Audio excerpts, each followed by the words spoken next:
Isang product na to, meron ka ng desk fan, meron ka pang night light, at makakapag-charge ka pa ng mga cellphones nyo at mini fans nyo gamit lang ito. Gusto nyo yun? So this is DF03L high-speed desktop fan ng Aurashare.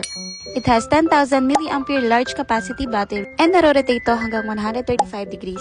Comes with manual and charging cable. Syempre hindi mawawala yan. Naka-digital display and up to 100 speed levels na rin yung lakas ng hangin niya. And grabe mga bits dahil kahit 20 pa lang siya, super lakas na ng hangin niya. And ang maganda pa dito, hindi siya maingay. Meron na rin siyang silicone rubber sa baba so hindi magagasgasan yung mga desk niyo or yung mismong fan. And what I like about this product ay dahil meron na siyang night light so you can use it as a lamp o kaya naman flashlight dahil meron na tong 3-level adjustable light. As you can see, ang lakas na rin ng light niya. So perfect din to kapag nag-brown out. And then ganyan yung likod niya so safe na yan sa mga bata dahil hindi magkakasya yung mga daliri nila dyan. Ang pinaka nagustuhan ko dito ay pwede na rin kayo mag-charge. Yes mga mare, you heard it right. Dahil pwede nyo nang i-charge dito yung mga cellphone, mga fans nyo, kaya naman kahit yung mga lamp nyo. And ayan no, tinry ko na nga sa mini fan. Legit nakaka-charge talaga siya mga mare. I highly recommend this product dahil 3-in-1 na siya. Magagamit nyo pa to sa tag-ulan o kaya naman pag nag-brown out. Kaya kung nga sa inyo mga mare, check out yun na to. Bye!